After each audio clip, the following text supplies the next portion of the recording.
Nirmala Sitaraman.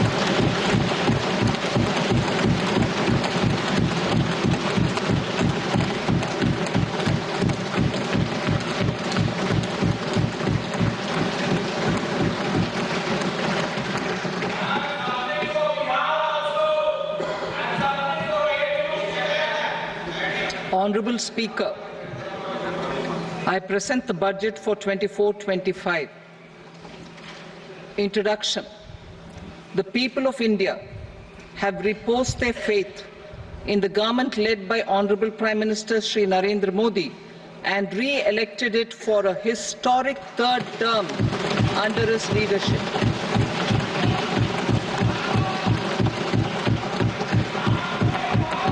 We are grateful for their support, faith, and trust in our policies. We are determined to ensure that all Indians, regardless of religion, caste, gender, and age, make substantial progress in realizing their life goals and aspirations. Global context. The global economy, while performing better than expected, is still in the grip of policy uncertainties. Elevated asset prices, political uncertainties, and shipping disruptions continue to pose significant downside risks for growth and upside risks to inflation.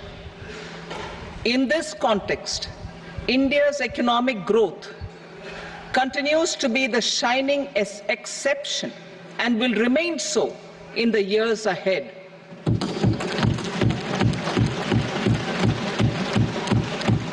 India's inflation continues to be low, stable, and moving towards the 4% target. Core inflation, that is non-food and non-fuel, currently is 3.1%. Steps are being taken to ensure supplies of perishable goods reach markets adequately. Interim budget.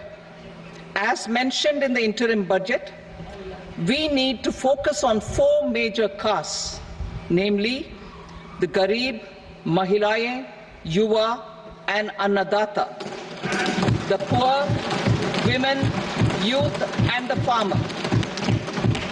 For Annadata, we announced higher minimum support prices a month ago for all major crops, delivering on the promise of at least a 50% margin over costs.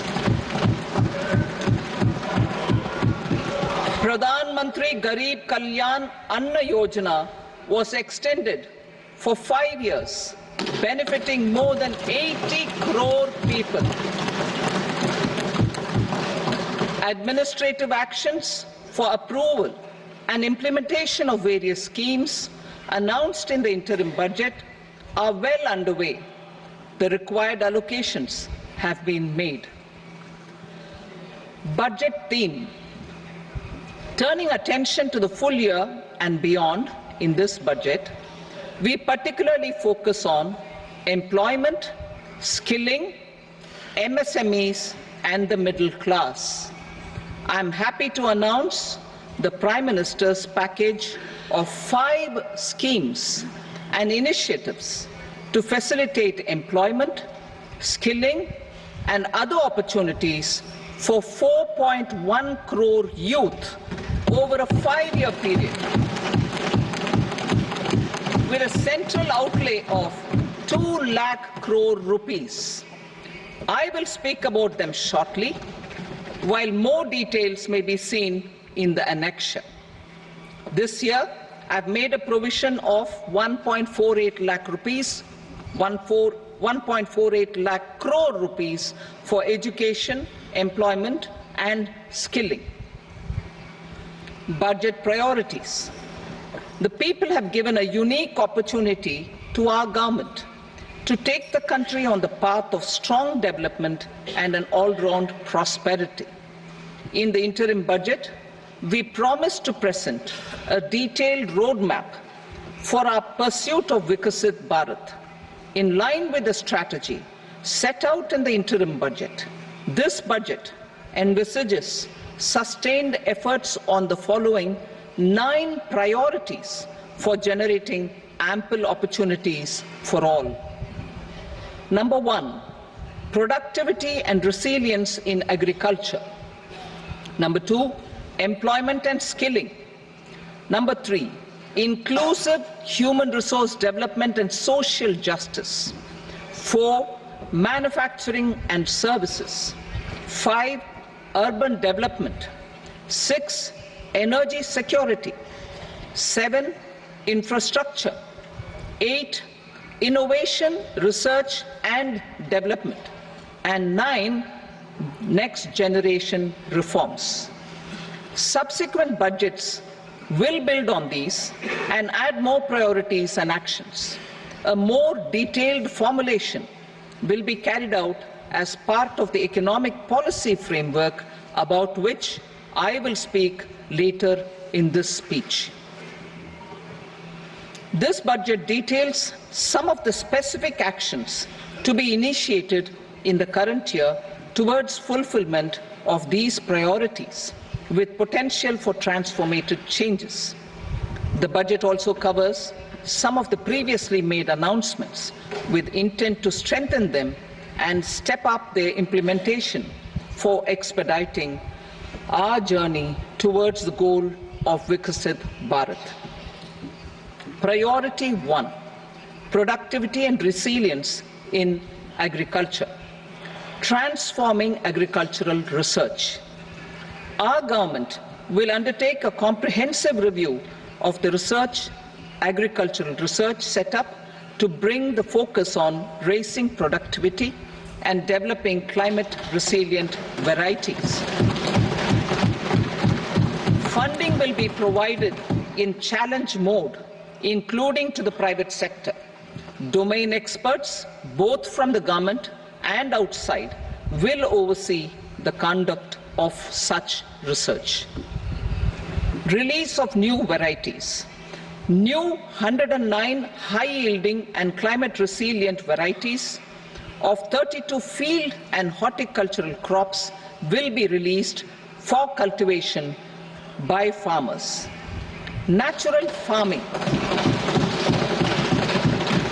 In the next 2 years, 1 crore farmers across the country will be initiated into natural farming, supported by certification and branding.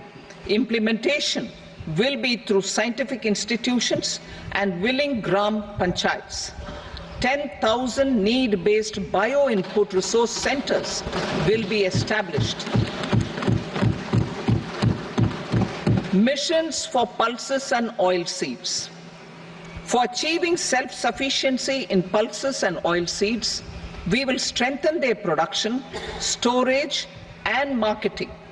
As announced in the interim budget, a strategy is being put in place to achieve Atmanirbharta for oilseeds such as mustard, groundnut, sesame, soybean and sunflower. Vegetable production and supply chains. Large-scale clusters for vegetable production will be developed closer to major consumption centers. We will promote farmer-producer organizations, cooperatives, and startups for vegetable supply chains, including for collection and storage and marketing. Digital public infrastructure for agriculture.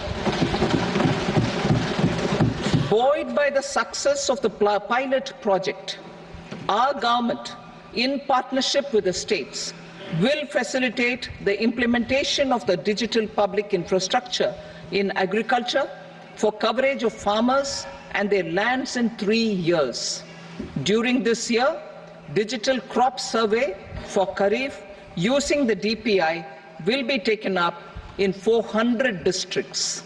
The details of 6 crore farmers and their lands will be brought into the farmer and land registries. Further, the issuance of Jan Samarth based Kisan credit cards will be enabled in 5 states. Shrimp production and export. Financial support for setting up a network of nucleus breeding centers for shrimp brood stocks will be provided. Financing for shrimp farming, processing and export will be facilitated through NABARD. National cooperation policy. Our government will bring out a national cooperation policy for systematic, orderly and all-round development of the cooperative sector, fast-tracking growth of rural economy and generation of employment opportunities on a large scale will be the policy goal. This year, I have made a provision of 1.52 lakh crore rupees for agriculture and allied sectors.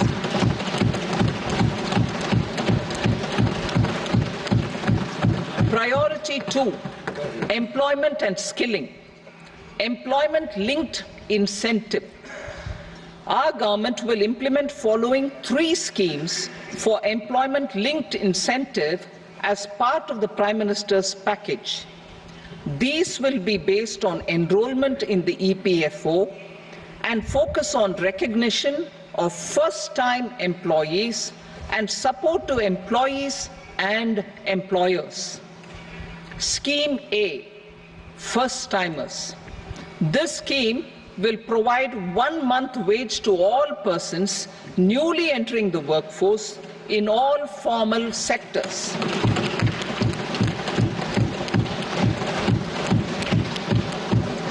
Direct benefit transfer of 1 month's salary in 3 installments to first-time employees as registered in the EPFO will be up to 15,000 rupees.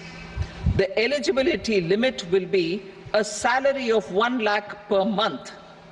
The scheme is expected to benefit 210 lakh youths.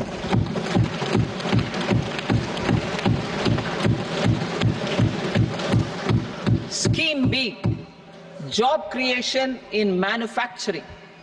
This scheme will incentivize additional employment in the manufacturing sector linked to the employment of first-time employees. An incentive will be provided at specified scale directly both to the employee and the employer with respect to the EPFO contribution in the first 4 years of employment. The scheme is expected to benefit 30 lakh youth entering employment and their employers.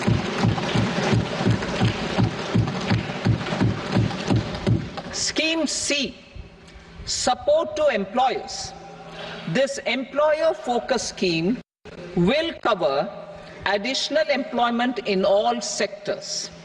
All additional employment within a salary of 1 lakh rupee per month will be counted. The government will reimburse to employers up to 3,000 rupees per month for 2 years towards the EPFO contribution for each additional employee. The scheme is expected to incentivize additional employment of 50 lakh persons.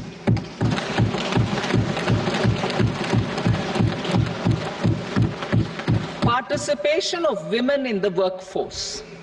We will facilitate higher participation of women in the workforce through setting up of working women hostels in collaboration with industry and establishing creches. In addition, the partnership will seek to organize women-specific skilling programs and promotion of market access for women SHG enterprises. Skilling program. I'm happy to announce a new centrally sponsored scheme as the 4th scheme under the Prime Minister's package for skilling in collaboration with state governments and industry. 20 lakh youth will be skilled over a 5-year period.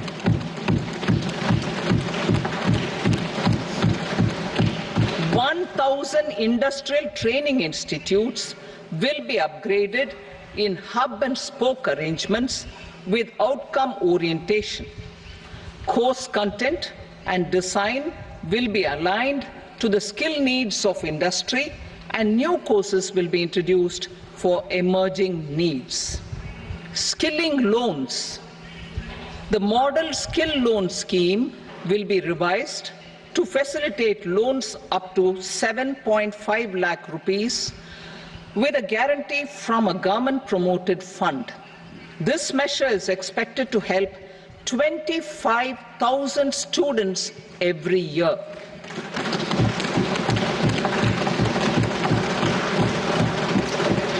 Education loans. For helping our youth who have not been eligible for any benefit under government schemes and policies, I am happy to announce a financial support for loans up to 10 lakh rupees for higher education in domestic institutions.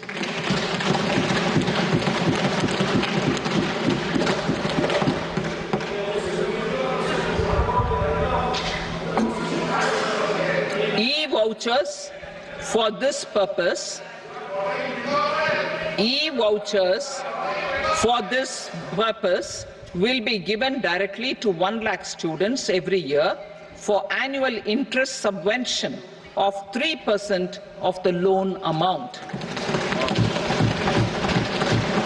Priority 3, inclusive human resource development and social justice.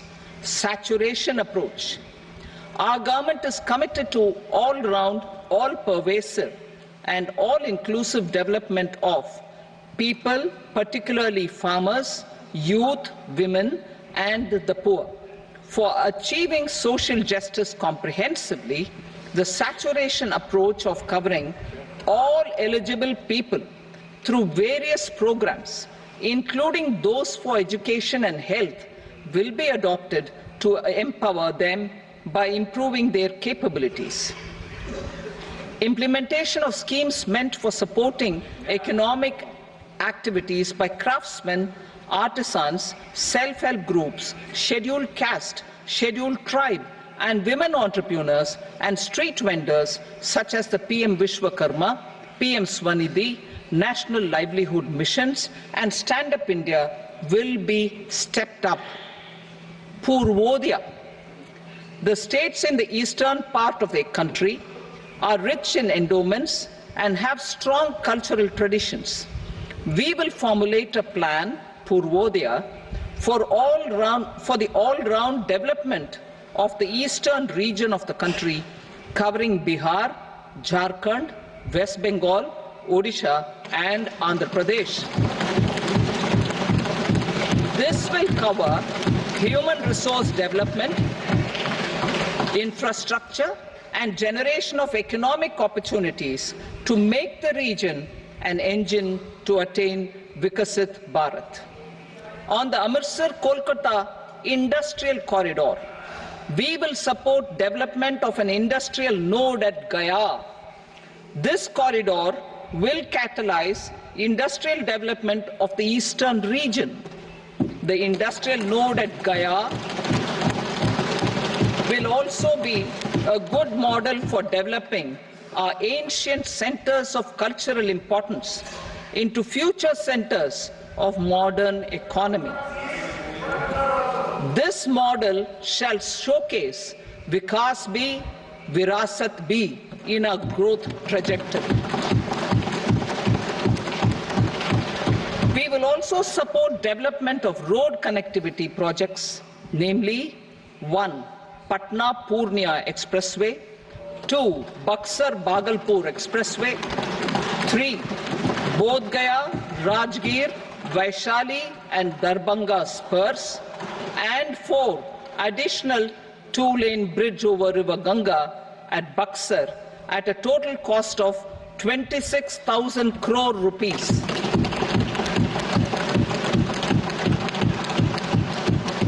Power projects, including setting up of a new 2,400 megawatt power plant at Pir Painti, will be taken up at a cost of 21,400 crore rupees. New airports, medical colleges, and sports infrastructure in Bihar will be constructed.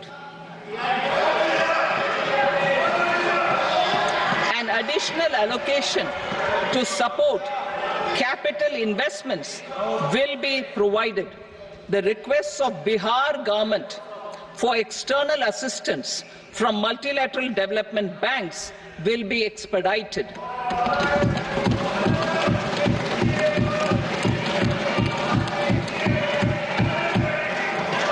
Andhra Pradesh Reorganization Act.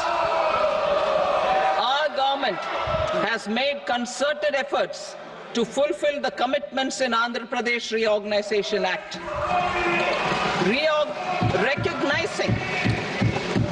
Recognizing the state's need for the capital, recognizing the state's need for a capital, we will facilitate special financial support through multilateral development agencies. In the current financial year, 15,000 crore rupees will be arranged with additional amounts in future years.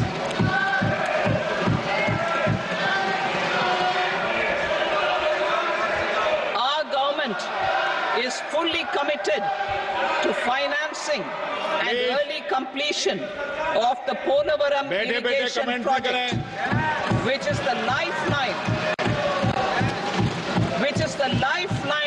for Andhra Pradesh and its farmers. This will facilitate our country's food security as well. Under the Andhra Pradesh Reorganization Act, for promoting industrial development, funds will be provided for essential infrastructure such as water, power, railways, and roads. In Kopparthi node on the Visakhapatnam-Chennai Industrial Corridor and Varavakal node on the Hyderabad-Bengaluru Industrial Corridor. An additional allocation will be provided this year towards capital investment for economic growth. Grants for backward regions of Rayalaseema, Prakasham, North Coastal Andhra, as stated in the Act, will be provided. PM Awas Yojana. 3 crore additional houses under the PM Awas Yojana in rural and urban areas in the country have been announced, for which the necessary allocations are being made. Women-led development. For promoting women-led development, the budget carries an allocation of more than 3 lakh crore for schemes benefiting women and girls. This signals our government's commitment for enhancing women's role in economic development. Pradhan Mantri Janjatiya Unnat Gram Abhiyan. For improving the socio-economic condition of tribal communities, we will launch the Pradhan Mantri Janjatiya Unnat Gram Abhiyan by adopting saturation coverage for tribal families in tribal majority villages and aspirational districts.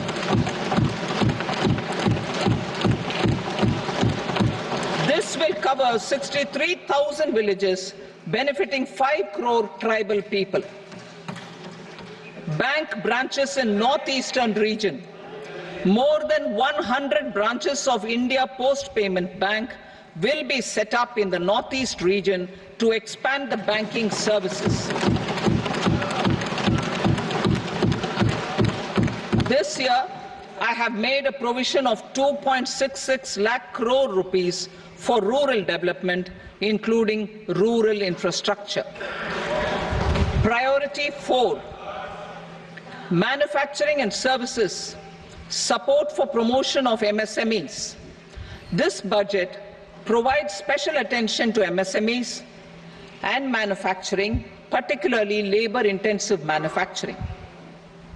We have formulated a package covering financing, regulatory changes, and technology support for MSMEs to help them grow and also compete globally, as mentioned in the interim budget. I am happy to announce the following specific measures. Credit guarantee scheme for MSMEs in the manufacturing sector. For facilitating term loans to MSMEs for purchase of machinery and equipment without collateral or third-party guarantee, a credit guarantee scheme will be introduced. The scheme will operate on pooling of credit risks of such MSMEs.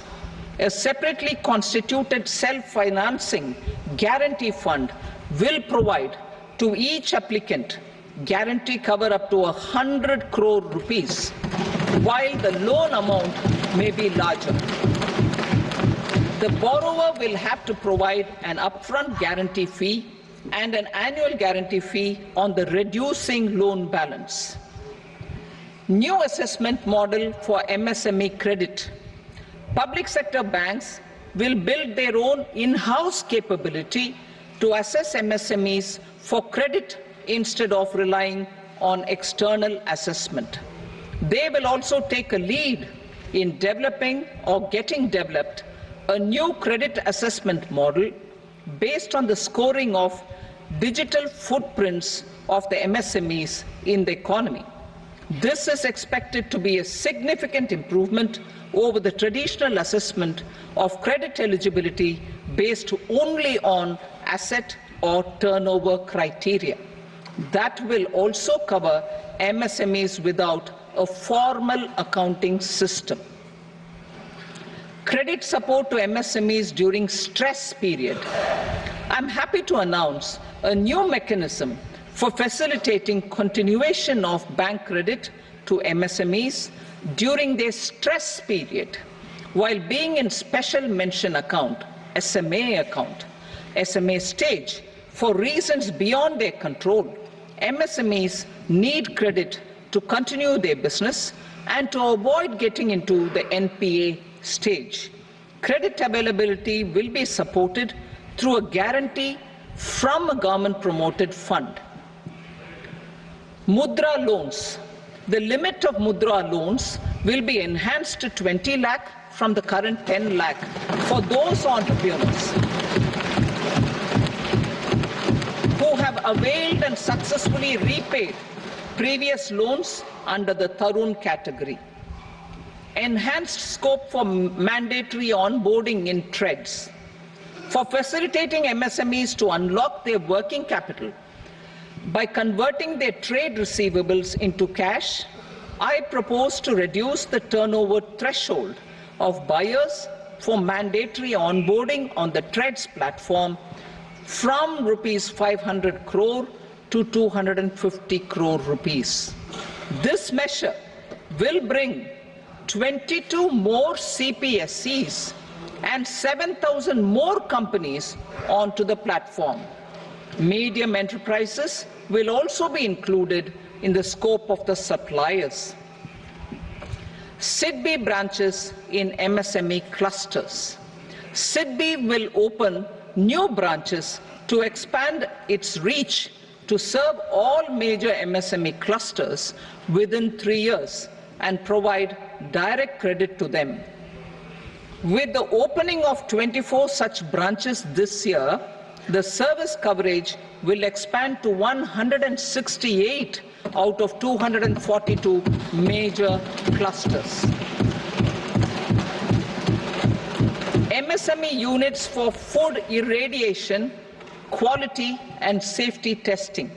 Financial support for setting up of 50 multi-product food irradiation units in the MSME sector will be provided. Setting up of 100 food quality and safety testing labs with NABL accreditation will be facilitated. E-commerce export hubs to enable MSMEs and traditional artisans to sell their products in international markets. E-commerce export hubs will be set up in public-private partnership mode. These hubs, under a seamless regulatory and logistic framework, will facilitate trade and export-related services under one roof. Measures for promotion of manufacturing and services. Internship in top companies. As the fifth scheme under Prime Minister's package, our government will launch a comprehensive scheme for providing internship opportunities in 500 top companies to 1 crore youth in 5 years. They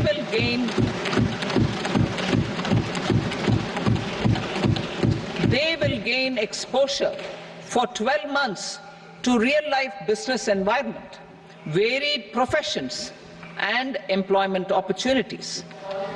An internship allowance of 5,000 per month, 5,000 rupees per month, along with a one-time assistance of 6,000 rupees will be provided. Companies will be expected to bear the training cost and 10% of their internship cost from their CSR funds. Industrial parks.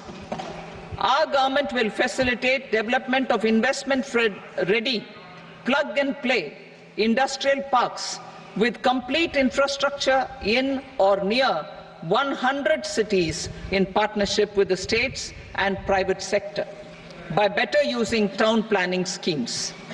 12 industrial parks under the National Industrial Corridor Development Program also will be sanctioned.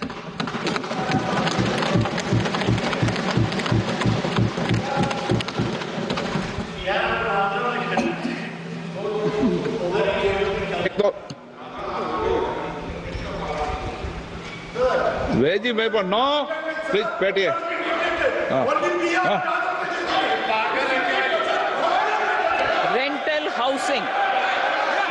Rental housing with dormitory type accommodation for industrial workers will be, just 1 minute. Rental housing, I repeat, rental housing with dormitory type accommodation for industrial workers will be facilitated in PPP mode with VGF support and commitment from anchor industries. Shipping industry, ownership, leasing and flagging reforms will be implemented to improve the share of Indian shipping industry and generate more employment. Critical mineral mission. We will set up a critical mineral mission for domestic production, recycling of critical minerals and overseas acquisition of critical mineral assets. Its mandate will include technology development, skilled workforce, extended producer responsibility framework, and a suitable financing mechanism. Offshore mining of minerals. Our government will launch the auction of the first tranche of offshore blocks for mining, building on the exploration already carried out. Digital public infrastructure applications. Turning to the services sector, I propose development of DPI applications at population scale for productivity gains, business opportunities, and innovation by the private sector. These are planned in the areas of credit, e-commerce, education, health, law and justice, logistics, MSME service delivery, and urban governance. Integrated technology platform for IBC ecosystem. An integrated technology platform will be set up for improving the outcomes under the Insolvency Bankruptcy Code for achieving consistency, transparency, timely processing, and better oversight for all stakeholders. Voluntary closure of LLPs. The services of the Center for Processing Accelerated Corporate Exit, CPACE, will be extended for voluntary closure of LLPs to reduce the closure times. National Company Law Tribunals. The IBC has resolved more than 1,000 companies, resulting in direct recovery of 3.3 lakh crore to creditors. 3.3 lakh crore rupees to creditors. In addition, 28,000 cases involving over 10 lakh crore rupees have been disposed of even prior to admission. Appropriate changes to the IBC, reforms and strengthening of the tribunal and appellate tribunals will be initiated to speed up insolvency resolution. Additional tribunals will be established. Out of those, some will be notified to decide cases exclusively under the Companies Act. Debt recovery. Steps for reforming and strengthening debt recovery tribunals will be taken. Additional tribunals will be established to speed up recovery. Priority 5, urban development. Cities as growth hubs. Working with states, our government will facilitate development of cities as growth hubs. This will be achieved through economic and transit planning and orderly development of peri-urban areas utilizing town planning schemes. Creative redevelopment of cities. For creative brownfield redevelopment of existing cities with a transformative impact, our government will formulate a framework for enabling policies, market-based mechanisms, and regulation. Transit-oriented development. Transit-oriented development plans for 14 large cities with a population above 30 lakh will be formulated, along with an implementation and financing strategy. Urban housing. Under the PM Awas Yojana, Urban 2.0, housing needs of 1 crore urban poor and middle-class families will be addressed with an investment of 10 lakh crore rupees. This will include the central assistance of 2.2 lakh crore rupees in the next 5 years. A provision of interest subsidy to facilitate loans at affordable rates is also envisaged. In addition, enabling policies and regulations for efficient and transparent rental housing markets with enhanced availability will also be put in place. Water supply and sanitation.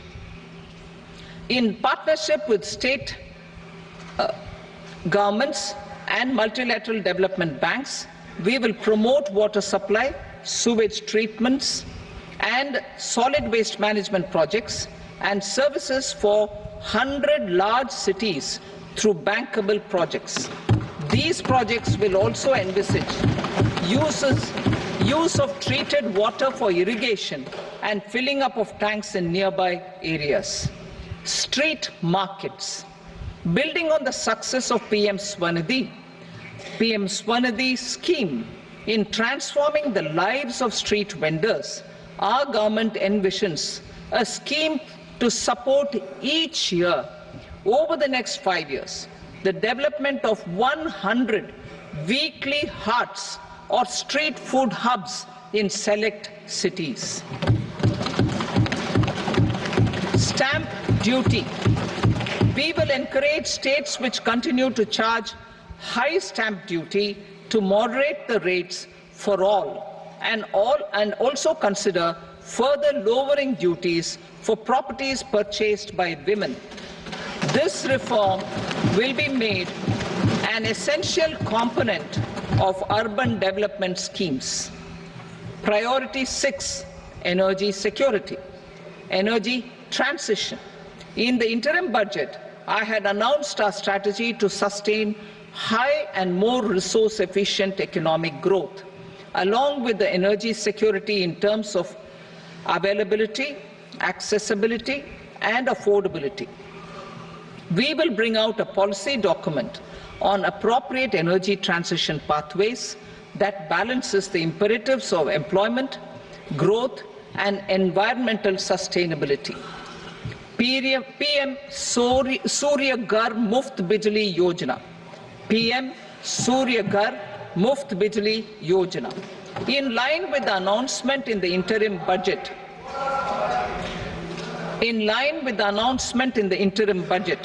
PM Surya Ghar Muft Bijli Yojana has been launched to install rooftop solar plants to enable 1 crore households obtain free electricity up to 300 units every month.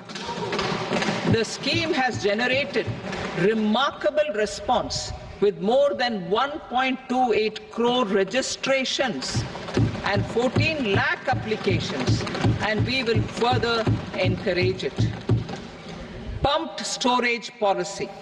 A policy for promoting pumped storage projects will be brought out for electricity storage and facilitating smooth integration of the growing share of renewable energy with its variable and intermittent nature in the overall energy mix. Research and development of small and modular nuclear reactors. Nuclear energy is expected to form a very significant part of the energy mix for Vikasit Bharat. Towards that pursuit, our government will partner with the private sector for 1. Setting up Bharat Small Reactors, 2. Research and development of Bharat Small Modular Reactor, and 3. Research and development of newer technologies for nuclear energy. The R&D funding announced in the interim budget will be made available for this sector also. Advanced ultra supercritical thermal power plants. The development of indigenous technology for advanced ultra supercritical thermal power plants with much higher efficiency has been completed. A joint venture between NTPC and BHEL will set up a full-scale 800 megawatt commercial plant using AUSC technology. The government will provide the required fiscal support. Moving forward, development of indigenous capacity for the production of high-grade steel and other advanced metallurgy materials for these plants will result in strong spin-off benefits for the economy. Roadmap for hard-to-abate industries. A roadmap for moving the hard-to-abate industries from energy efficiency targets to emission targets will be formulated.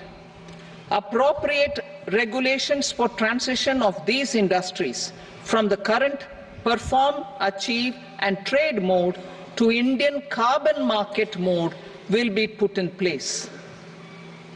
Support to traditional micro and small industries. An investment-grade energy audit of traditional micro and small industries in 60 clusters, including brass and ceramic, will be facilitated. Financial support will be provided for shifting them to cleaner forms of energy and implementation of energy efficiency measures. The scheme will be replicated in another 100 clusters in the next phase. Priority 7, infrastructure investment by central government. Significant investment the central government has made over the years in building and improving infrastructure has had a strong multiplier effect on the economy. We will endeavour to maintain strong fiscal support for infrastructure over the next 5 years in conjunction with imperatives of other priorities and fiscal consolidation. This year, I have provided 11,11,111 crore rupees for capital expenditure. This would be 3.4% of our GDP. infrastructure investment by state governments. We will encourage states to provide support of similar scale for infrastructure, subject to their development priorities. A provision of 1.5 lakh crore rupees for long-term interest-free loans have been made this year also to support the states in their resource allocation. Private investment in infrastructure. Investment in infrastructure by private sector will be promoted through viability gap funding and enabling policies and regulations. A market-based financing framework will be brought out. Pradhan Mantri Gram Sadak Yojana, Phase 4 of the PMGSY will be launched to provide all-weather connectivity to 25,000 rural habitations, which have become eligible in view of their population increase.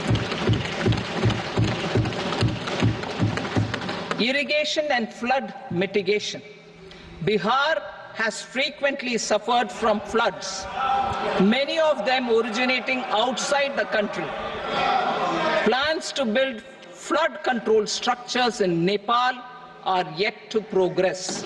Our government, through the Accelerated Irrigation Benefit Program and other sources, will provide financial support for projects with estimated cost of 11,500 crore rupees, such as the Kosi-Michi intra-state link and 20 other ongoing and new schemes, including barrages, river pollution abatement and irrigation projects. In addition, survey and investigation of Kosi-related flood mitigation and irrigation projects will be undertaken.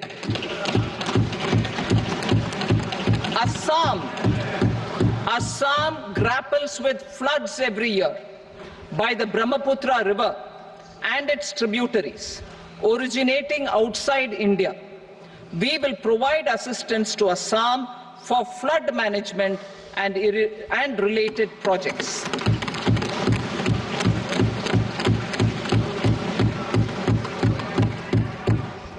Himachal Pradesh suffered extensive losses due to floods last year. Our government will provide assistance to the state for reconstruction and rehabilitation through multilateral development assistance.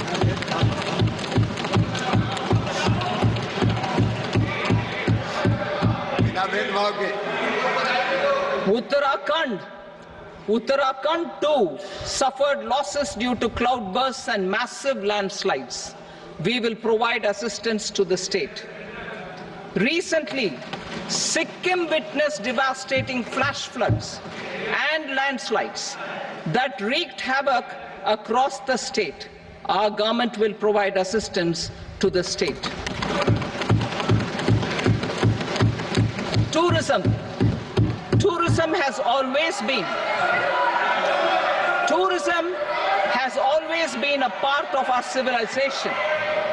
Our efforts in positioning India as a global tourist destination will also create jobs, stimulate investments, and unlock economic opportunities for other sectors. In addition to the measures outlined in the interim budget, I propose the following measures. Vishnupad Temple at Gaya and Mahabodhi Temple at Bodh Gaya in Bihar are of immense spiritual significance. Comprehensive development of Vishnupad Temple Corridor and Mahabodhi Temple Corridor will be supported, modeled on the successful Kashi Vishwanath Temple Corridor, to transform them into world-class pilgrim and tourist destinations. Rajgir holds immense religious significance for Hindus, Buddhists and Jains.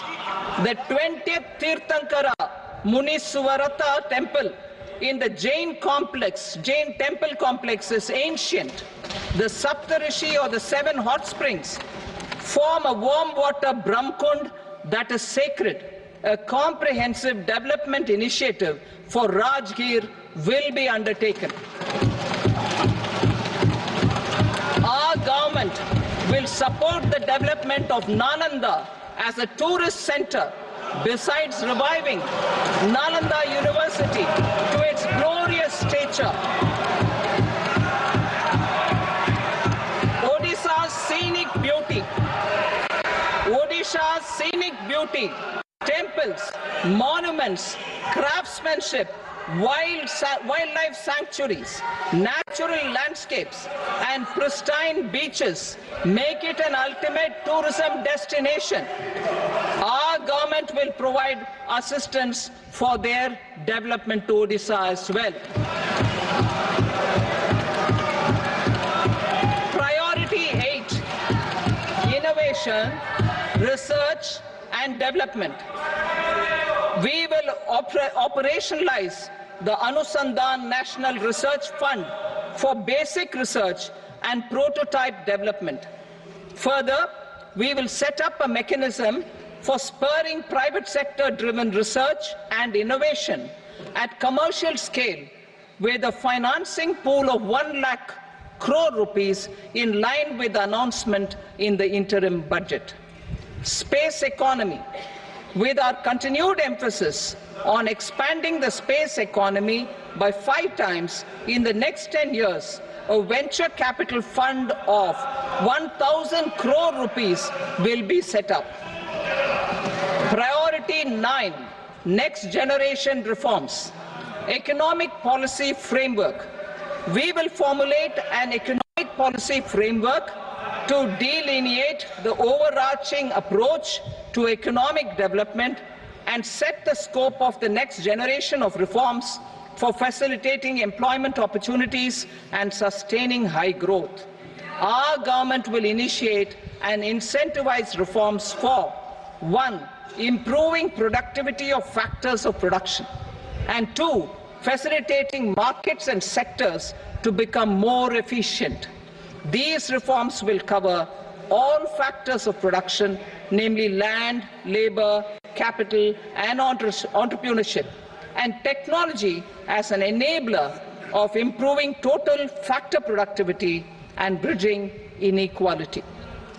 Effective implementation of several of these reforms requires collaboration between the center and the states, and building consensus as development of the country lies in development of the states. For promoting competitive federalism and incentivizing states for faster implementation of reforms, I propose to earmark a significant part of the 50-year interest-free loan. Working with the states, we will initiate the following reforms.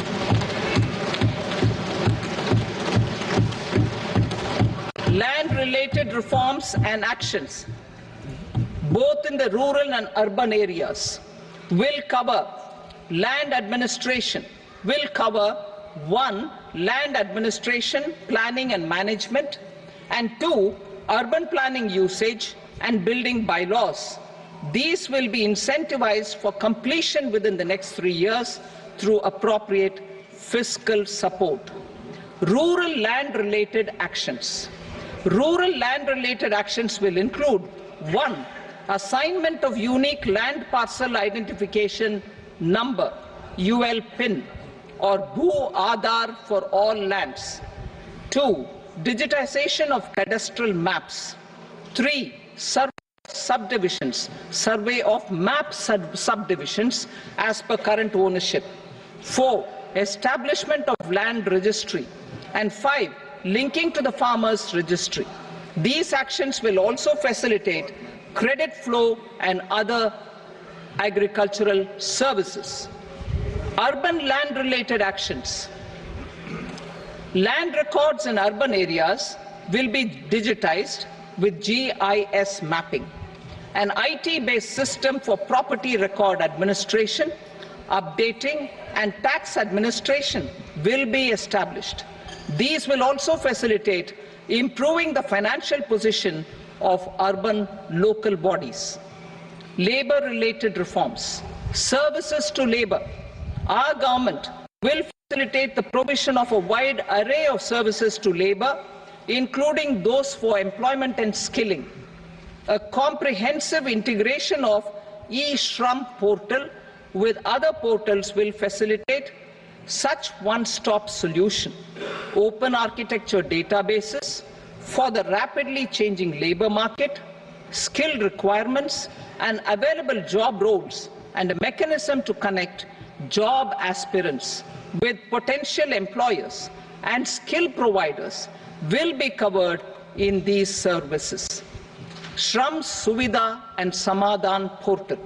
Shram Suvidha and Samadhan portal will be revamped to enhance ease of compliance for industry and trade. Capital and entrepreneurship related reforms, financial sector vision and strategy. For meeting financing needs of the economy, our government will bring out a financial sector vision and strategy document to prepare the sector in terms of size, capacity and skills. This will set the agenda for the next 5 years and guide the work of the government, regulators, financial institutions and market participants. Taxonomy for climate finance. We will develop taxonomy for climate finance for enhancing the availability of capital for climate adaptation and mitigation. This will support achievement of the country's climate commitments and green transition. Variable capital company structure. We will seek the required legislative approval for providing an efficient and flexible mode for financing leasing of aircrafts and ships and pooled funds of private equity through a variable company structure. Foreign direct investment and overseas investment. The rules and regulations for foreign direct investment and overseas investments will be simplified to 1. Facilitate foreign direct investments, 2. Nudge prioritization, and 3. Promote opportunities for using Indian rupee as a currency for overseas investment. NPS Vatsalya. NPS Vatsalya, a plan for contribution by parents and guardians for minors, will be started. On attaining the age of majority, the plan can be converted seamlessly into a normal NPS account. Use of technology. We have successfully used technology for improving productivity and bridging inequality in our economy during the past 10 years.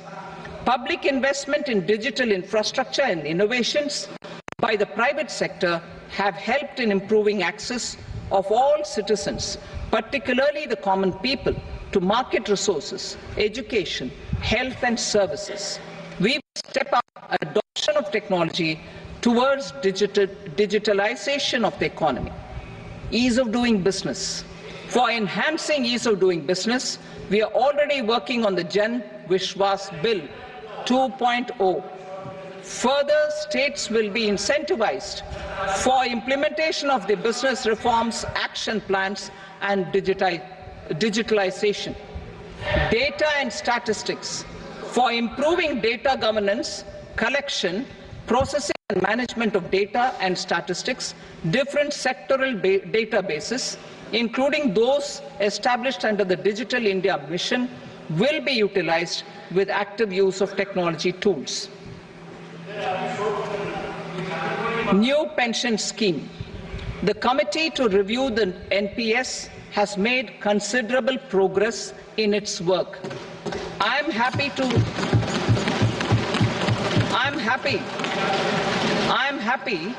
that the staff side of the National Council of the Joint Consultative Machinery for Central Government Employees has taken a constructive approach. A solution will be evolved which addresses the relevant issues while maintaining fiscal prudence to protect the common citizens. Budget estimates for 24-25.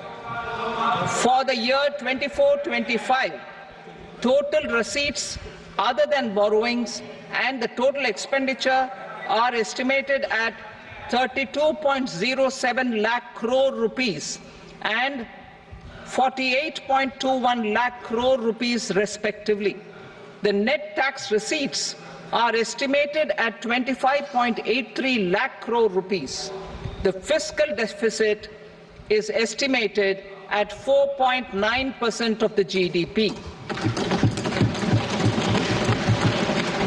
The gross and the net market borrowings through dated securities during 24-25 are estimated at 14.01 lakh crore rupees and 11.63 lakh crore rupees respectively. Both will be less than that in 23-24. The fiscal consolidation path announced by me in 2021 has served our economy very well, and we aim to reach the deficit below 4.5% next year. The government is committed to staying the course. From 2026-27 onwards, our endeavour will be to keep the fiscal deficit each year such that the central government's debt will be on a declining path as percentage of GDP. I will now move to Part B.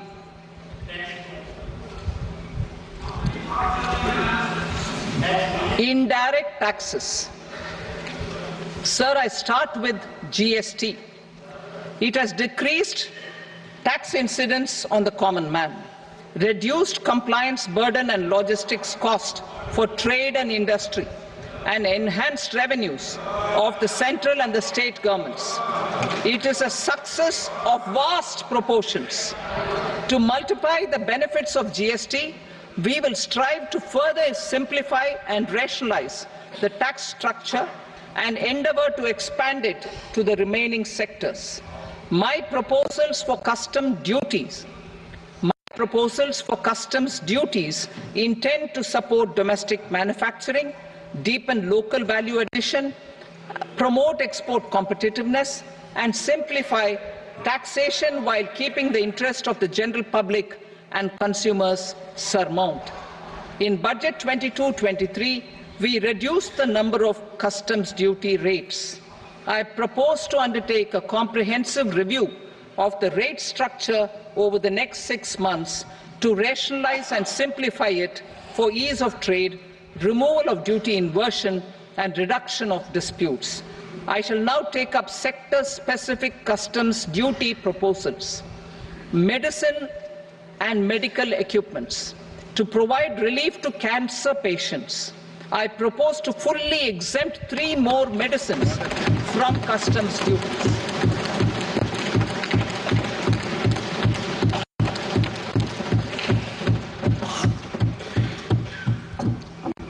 I also propose changes in the BCD on X-ray tubes and flat panel detectors for use in medical X-ray machines under the phased manufacturing program so as to synchronize them with the domestic capacity addition. Mobile phone and related parts. With a 3-fold increase in domestic production and almost a 100-fold jump in exports of mobile phones over the last 6 years, the Indian mobile industry has matured. In the interest of consumers, I now propose to reduce the BCD on mobile phone, mobile PCBA, and mobile charger to 15%. Critical minerals. Minerals such as lithium, copper, cobalt, and rare earth elements are critical for sectors like nuclear energy, renewable energy, space, defense, telecommunications, and high-tech electronics. I propose to fully exempt customs duties on 25 critical minerals and reduce BCD on 2 of them. This will provide a major fillip to the processing and refining of such minerals and help secure their availability for these strategic and important sectors. Solar energy. Energy transition is critical in the fight against climate change. To support energy transition, I propose to expand the list of exempted capital goods for use in the manufacture of solar cells and panels in the country. Further, in view of sufficient domestic manufacturing capacity of solar gas, glass and tinned copper interconnect, I propose not to extend the exemption of custom duties provided to them. Marine products. India's seafood exports in the last financial year touched an all-time high of more than 60,000 crores of rupees. Frozen shrimp accounted for about 2/3 of these exports. To enhance their competitiveness, I propose to reduce BCD on certain broodstock, polychaete worms, shrimp and fish feed to 5%. I also propose to exempt customs duty on various inputs for manufacture of shrimp and fish feed. Leather and textile. Similarly, to enhance the competitiveness of exports in the leather and textile sectors, I propose to reduce BCD on real down-filling material from duck or goose. I am also making additions to the list of exempted goods for manufacture of leather and textile garments, footwear and other leather articles for export. To rectify inversion in duty, I propose to reduce BCD subject to conditions on methylene diphenyl diisocyanate MDI for manufacture of spandex yarn from 7.5 to 5%. Furthermore, the export duty structure on raw hides, skin and leather is proposed to be simplified and rationalized. Precious metals. To enhance domestic value addition in gold and precious metal jewelry in the country, I propose to reduce customs duties on gold and silver to 6% and that of platinum to 6.4%. Other metals. Steel and copper are important raw materials. To reduce their cost of production, I propose to remove the BCD on ferronickel and blister copper. I am also continuing with nil BCD on ferrous scrap and nickel cathode and concessional BCD of 2.5% on copper scrap. Electronics. To increase value addition in the domestic electronics industry, I propose to remove the BCD subject to conditions on oxygen-free copper for manufacture of resistors. I also propose to exempt certain parts for manufacture of connectors. Chemicals and petrochemicals. To support existing and new capacities in the pipeline, I propose to increase the BCD on ammonium nitrate from 7.5% to 10%. Plastics. PVC flex banners are non-biodegradable and hazardous for environment and health. To curb their imports, I propose to raise the BCD on them from 10 to 25%. Telecommunication equipment. To incentivize domestic manufacturing, I propose to increase the BCD from 10 to 15% on PCBA of specified telecom equipment. Trade facilitation. To promote domestic aviation and boat and ship MRO, I propose to extend the period for export of goods imported for repairs from 6 months to 1 year. I'll read that again. To promote domestic aviation and boat and ship maintenance, repair and operations, I propose to extend the period for export of goods imported for repairs from 6 months to 1 year. In the same vein, I propose to extend the time limit for re-import of goods for repairs under warranty from 3 to 5 years. I now move to direct taxes. We will continue our efforts to simplify taxes, improve taxpayer services, provide tax certainty, and reduce litigation, while enhancing revenues for funding the development and welfare schemes of the government. It has been our endeavour to simplify taxation. We have taken a number of measures in the last few years, including introduction of simplified tax regimes without exemptions and deductions for corporate tax and for personal income tax. This has been appreciated by taxpayers.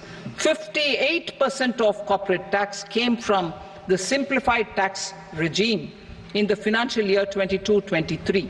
Similarly, as per data available till now, for the last fiscal, more than two-thirds have availed the new personal income tax regime. Comprehensive review of the Income Tax Act. I am now announcing a comprehensive review of the Income Tax Act 1961. The purpose is to make the Act concise, lucid, easy to read and understand. This will reduce disputes and litigation, thereby providing tax certainty to the taxpayers. I will also bring down the demand embroiled in litigation.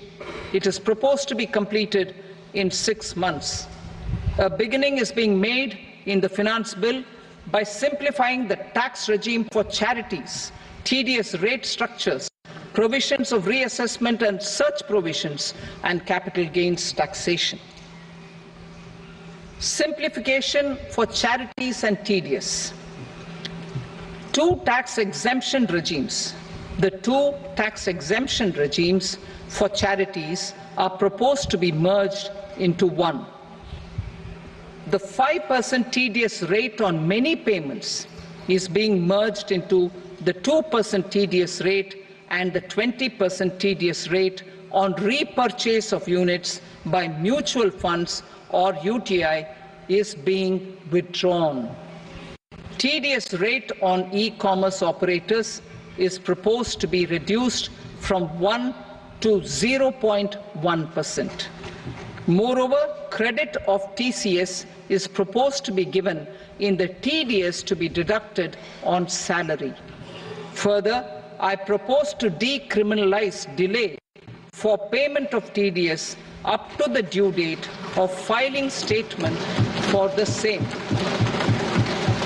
I also plan to provide a standard operating procedure for TDS defaults and simplify and rationalize the compounding guidelines for such defaults.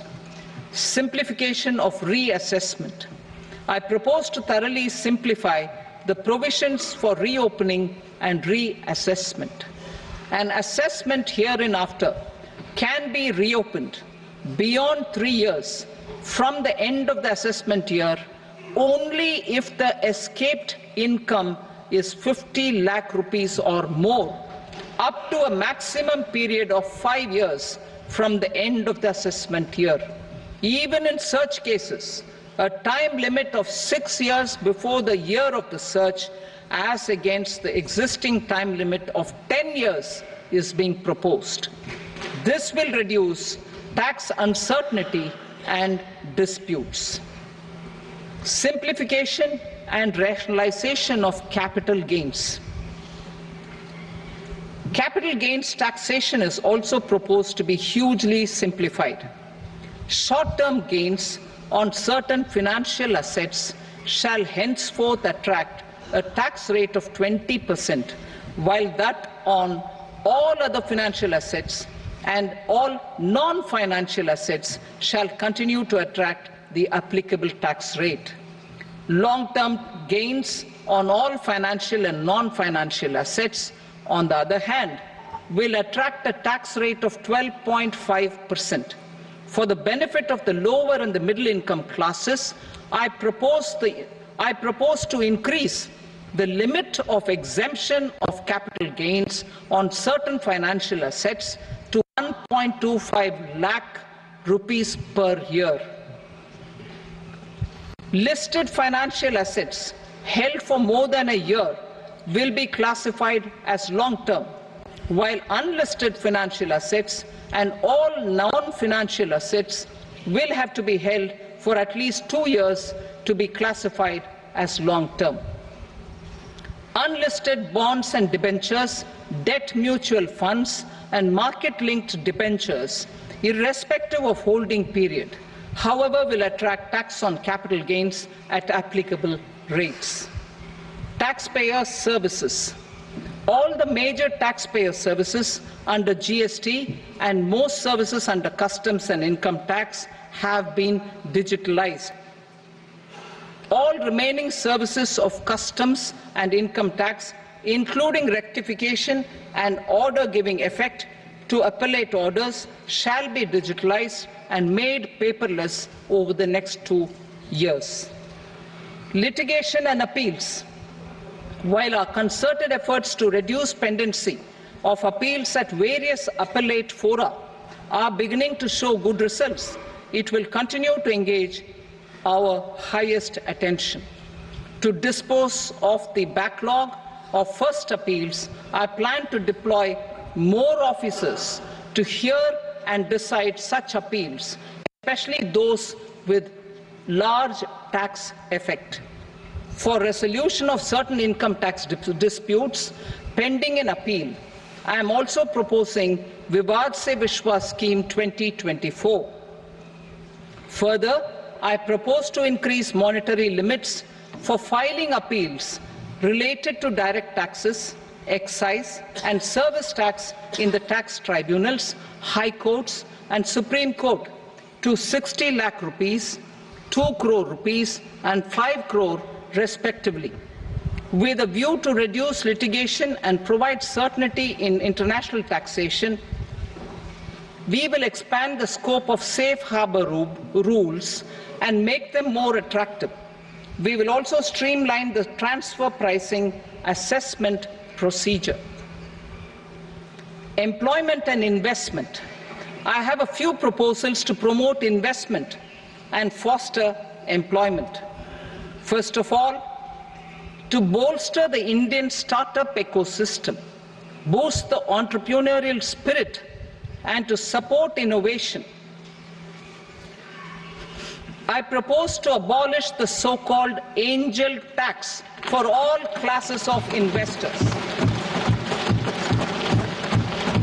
Second, there is tremendous potential for cruise tourism in India.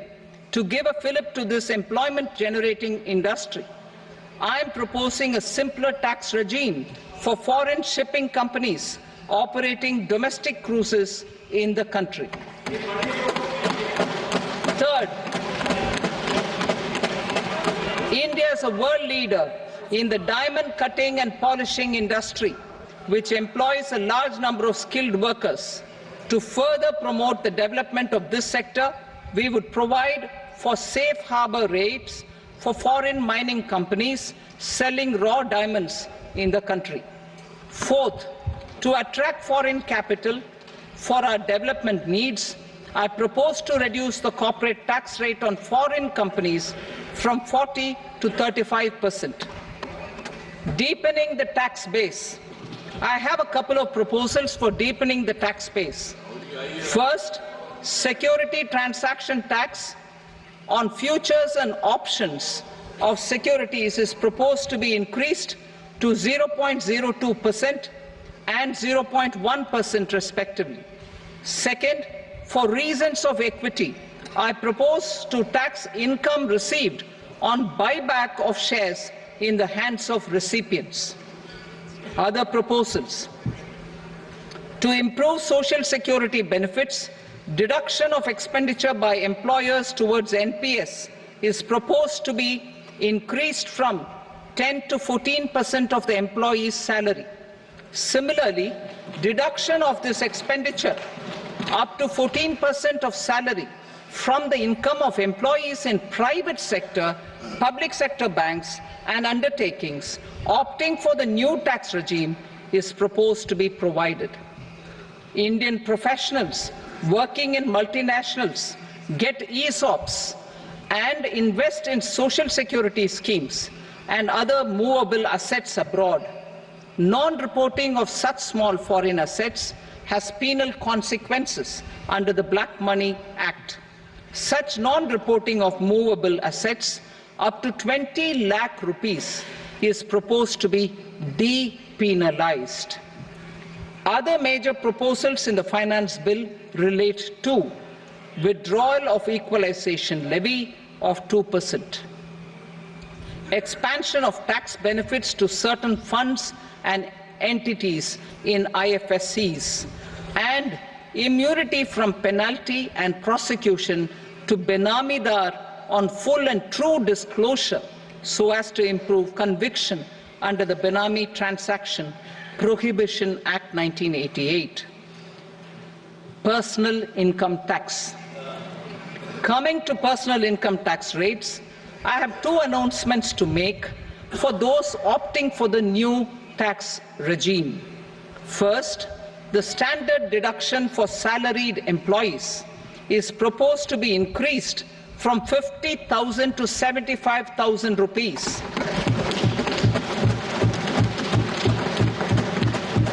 Similarly, deduction on family pension for pensioners is proposed to be enhanced from 15,000 to 25,000 rupees. This will provide relief to about 4 crore salaried individuals and pensioners.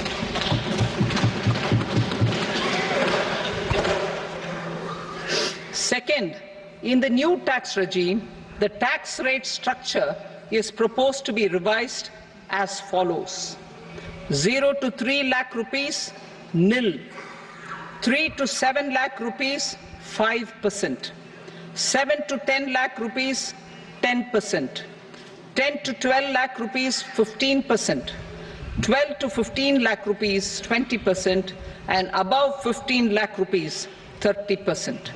As a result of these changes, a salaried employee in the new tax regime stands to save up to 17,500 rupees in income tax.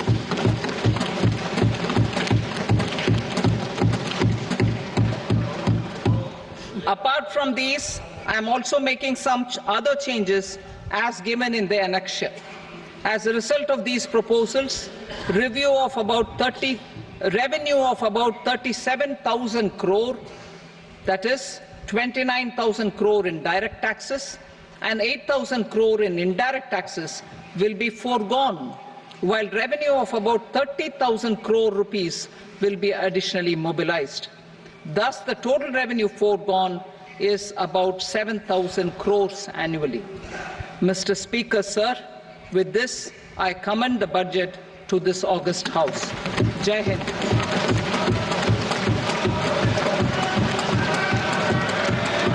Item number 2. Item number 2.